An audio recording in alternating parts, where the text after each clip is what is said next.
don't understand people who say they lack motivation in life, because I'll make this extremely clear. If you're not pushing and striving for something, life is so mundane.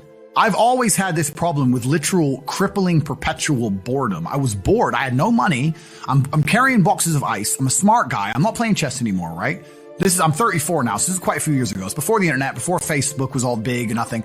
What do you do with your life? What's there to do? I thought I need to do something which drains me so that I can go to sleep at night without frustration. And if I kickbox, if I run 3 miles to the gym and then fight for 3 hours and run 3 miles home, at least I can sleep. I literally couldn't sleep. I wouldn't say it's ADHD, but I was just frustrated. And then on top of that, I've always had this huge frustration in regards to money, even though I was poor. I'd grow up around a bunch of other poor kids, and we'd be walking to school or walking to college, and a Ferrari would drive past. And they'd go, "Oh, cool, Ferrari." And I'd say, "Doesn't that annoy you?" And they're like, "What do you mean?" And I'd be like, he knows, he's hacked the matrix. Don't you see? How does he have 400 grand for a car? He knows something we don't know. Well, aren't you annoyed that there's people out there living a lifestyle that we can't ever aspire to? We're never going to work a job and pull this off. Doesn't this bother you? And they all be like, "No." But me, I was always angry. I was always angry, not angry in a go to jail way, but just I was angry. I was like, something isn't right. Something doesn't add up. So kickboxing was my answer. I just started kicking people's ass, and I just felt a little bit better. That was kind of how it worked. At what point did you realize you were like world class at this? So when my first day in the gym, I walk in, my coach, it was 4 Bosnian men. I was a child. It was 4 Bosnian men in this tiny little terrible gym. It was not like a commercial gym or a commercial class. And he said, "Can you fight?" And I said, "Yeah, I've done karate for a few years." That I got knocked clean out on my first day, of course. And I guess they expected me to never come back, but I kept coming back. And my coach said to me, look, after about a year, he said, "Look, I want to put you into a fight." And he took me down to a town called Southend-on-Sea. And my first fight wasn't kickboxing. My first fight was actually MMA. And it must have been a little bit over a year because I was 18. And I was fighting a 24-year-old security doorman. And being a stupid American, I thought pounds and kilos were the same because I weighed in at like 82 pounds. He weighed in at like 90. No, I weighed in at 82 kilo. He weighed in at 90 kilo, which is an 8 kilo difference, which is almost like 20 pounds. And I was like to my coach, "Is that a big difference?" He's like, no, don't worry about it. I was like, okay. But thinking back, a 20-pound difference is a big difference in fighting, right? And I got in there and I won. I didn't win necessarily through skill, but I just kept going and I just outgassed him. And towards the end, I'm just on top of him, just punch him in the face, right? And I'm only 18 years old. So from there, my coach was like, "Okay, you have some potential." And for a long time, I believed it was my only way out because like once again, before the internet and stuff, I'm going to college. I finished college. I don't believe in university because I'm too smart to get in debt for formal education. I'm too smart for that job. So I finished college. I'm working these sales jobs. I was always a good salesman. So I'm working sales jobs. I'm bringing in, $3,000, $4,000 a month, whatever. But I thought my only way to get rich is fighting. I couldn't think of another way to get rich. And I didn't fight only to get rich, but I saw light at the end of the tunnel. So that's all I wanted to do was just fight. And so at what point do you go fight for the first world championship? So I fight for my first ever world championship on 2 days' notice. So I'm in Slovakia. There was a town. I'm going to tell everyone now on this podcast. I'm going to give the secret away. If you're bored right now, if you're watching this on the internet, load up Google Maps, right? And there's a town called Košice, K-O-S-I-C-E. And it's on the opposite end of Slovakia to Bratislava. So Bratislava is the capital, and then you have Košice on the other side. It's 4.5 hours drive from Bratislava. It's about 4 hours drive from Warsaw and about 4 hours drive from Budapest. It's in the middle of nowhere. But all the villages and all the towns, everyone around this little town, every hot girl within about 400 square kilometers lived in this town. Because there was nowhere else to go, right? And they were all there. And when I was going there, this is pre-EU. They didn't have the euro. And me and Tristan used to go there on holiday because we would clean up. And when I say clean up, Tristan's your brother. My brother. And when I say clean up, I don't mean clean up like you clean up on holiday with some in Mexico. I mean clean up with 10s, like supermodels. It was unbelievable. And a beer is like 30 cents. And we're the only men there who speaks English. So I was in Košice, and then I got a phone call from Amir saying he has a world title fight in 2 days. I was literally drunk at the time. And who's Amir? Amir's my coach, sorry. Okay. He's a Bosnian Muslim. He fought in the Yugoslav conflict. Got shot 6 times, didn't die. That's Amir, right? So he's still like a father to me today. And I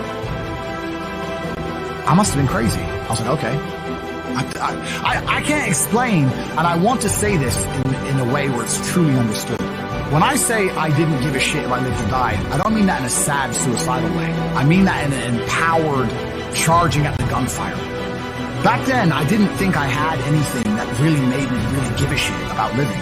Not in a do-to-do sad way, just in a, let's go out in a blaze of glory then. I'm not rich. I don't have nothing. I'm just banging girls in Slovakia. Well, who is this guy? So it was against the French world champion. Jean-Luc Benoit was his name. And the opponent pulled out and they needed a guy on 2 days notice. And I had to lose 6 kilos, which is around 13 or 14 pounds in 2 days. So is that easy or hard? That's hard, bro. 13 pounds in 2 days, a long weight to lose. So I just stopped eating, stopped drinking, sitting in saunas, spitting all the water, just dying. Finally made weight, went to France, fought him 12 rounds, my first ever 12-round fight as well, fought him. And they gave the decision to him, but I was wrong. I beat him. And I beat him. I beat him. I didn't knock him out, but I beat him. And is this one of the 4 world championships, or this is the 5th? No, yeah. Well, it should be, yeah. But the tape was so convincing. The tape was actually sent off to the ISKA, the fighting organization, and they demanded a rematch. They knew I won, right? Okay. Look, he's France. He's French. It was in France, and fighting has a lot of politics to it. You have to understand. I mean, UFC is UFC, the real big ones, but outside of the smaller ones, it makes more sense for the French promotion of a French champion. They'll sell a lot more tickets and a lot more pay-per-views with a French champion. So basically, either you knock him out or it's going to go there. It's kind of like that, right? So they commanded a rematch, and I rematched him 7 months later and knocked him out in the 8th, and I became world champion. Okay. Why keep going once you've won? There's always a new mountain to climb. I mean, that's a good question, because that's also kind of the reason I quit.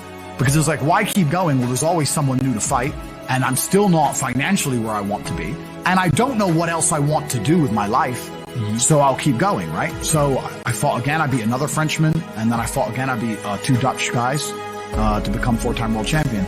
But one day I woke up and I was like, is becoming 5-time world champion going to improve my life? I mean, I've already got, do I need 5 belts? How much money do they pay for these fights? It's $3,000, $2,000. It doesn't even, you need to work on the side. You're giving up all your free time to get punched in the face. Like, it's a terrible decision. Like, I don't know why I decided to do it. But eventually, once I was world champion, I'd get like $100,000 to fight, but I'd give 20% to my manager. Then the UK, with the UK taxes, 40, 50% would disappear. And sometimes you only fight twice a year or whatever. I was certainly not rich. I didn't consider myself rich. You get like rich. 30 to 40% of the work. Yeah. And I didn't consider myself rich. Like 30, 40 grand chunks, twice a year, maybe 3 times a year. Living in London. London rents, you need a car. You're trying, you're not rich in any way. And that's actually the reason I retired, because I woke up one day and I thought, I'm giving 6 hours a day of absolute focus and energy to this. And I believe I'm smart enough that if I put that much tenacity into something else, I can be a multimillionaire. I truly believed that. I was like, I've realized now I've reached the pinnacle of kickboxing. My choice is either to change over to MMA, which I was offered to do earlier in my career, but at the time, the kickboxing contract paid more money. I had to pay the bills, so I went kickboxing. Change over to MMA, learn to wrestle, change over to UFC, blah, blah, blah. But this is also like 7, 8 years ago, where even the UFC didn't pay the money it pays now. But the UFC still doesn't pay that much money, from what I understand. No, if you're like top 5 or champion, yeah. But most of the dudes you're going to see there in the prelims, they're getting 10 grand to fight, 9 grand to fight. It's nothing, right? So it'd be like starting my career all over again. And at the age of 28, I thought, I don't have the gumption to start again. I've been through hell for this. I've broken my hand 8 times. My ribs have been broken. I don't want to do this all over again. So what do you do when you realize that, hey, maybe I don't want to keep fighting? I decided to get rich. What does that mean to you? When you're sitting there, you're getting, $30,000, $40,000 kind of net on a per fight basis.